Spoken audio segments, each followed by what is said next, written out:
මොකක්ද අසනීපේ? අනේ දොස්තර මහත්තයෝ පුදුම කරුණටක් දොස්තර මහත්තයෝ මටම වෙලා තියෙන්නේ. ඔව් ඒ මොකද්ද? මට හැමදේම අමතක වෙනවා දොස්තර මහත්තයෝ. මේ කියන දේ මේ අමතක වෙනවා. මේ කරන දේ මේ අමතක වෙනවා. කොටින්ම කියනවා නම් දොස්තර මහත්තයෝ මේ කෑව දේ මේ අමතක වෙනවා. ඒ මදිවට දොස්තර මහත්තයෝ මේක දැන් අපේ ගෙදරින් උන්ටත් බෝ වෙලා නෑ. උන්ටත් අමතක වෙනවා. මේක බෝ වෙනවා දොස්තර මහත්තයෝ. නෑ මම නම් වෛද්‍ය විද්‍යාවෙන් කියන්නේ අමතක වීම බෝ වෙනවා කියලා. කොහොමුණත් චමන්නේ මම මතක සත්‍ය වැඩි වෙන්න බෙහෙත් ටිකක් ලියලා දෙන්නම්කෝ.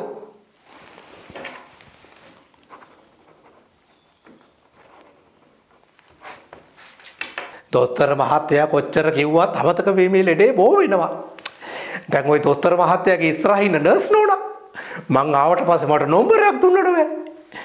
ඕම කතා කරගෙන ඉඳලා විනාඩියකට පස්සේ මට මේකේ තව නම්බරයක් දීපිය නර්ස් නෝනා. මං කිව්වා නර්ස් නෝනේ මට දැන් නම්බරයක් දුන්න නෑ. ඊට පස්සේ මේකේ මගෙන් අහපිය මම දුන්නේ කියලා. ඒකයි දොස්තර මහත්තයෝ මේ අමතක වීමේ ලෙඩේ බෝ වෙනවා. ඒ ඔයා හිතන විදියනේ. අපි බෙහෙත් ටික බිල බලමුකෝ. බේල වළඹකෝ එහෙනම් කීයද දොස්තර මහත්තයෝ ගාන? ඔය රුපියල් 2000ක් දෙන්නකෝ බෙහෙත් ටිකටත් එක්ක.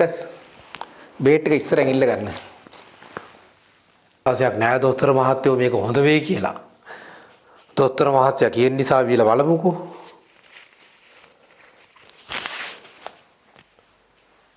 බෙහෙත් ටික බීලා බලන්නකෝ. වෙන මොකුත් අසනීපයක් නෑනේ.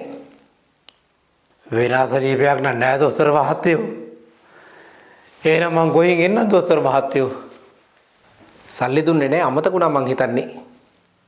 ඔන්නෝකනේ දොස්තර මහත්තයෝ මං කිව්වේ මේක බෝ වෙනවා කියලා. දොස්තර මහත්තයාට ඒ ඩිංගට බෝ වෙලා. මේ දුන්න 2000 මතක නැහැ. මට 2000ක් දුන්නා.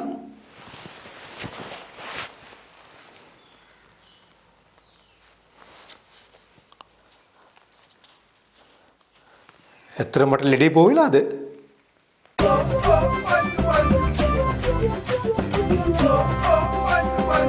ඔය අමතක වෙන කෙනෙක් ඉන්නවනම් කමෙන්ට් එකක් දාගෙන යමු.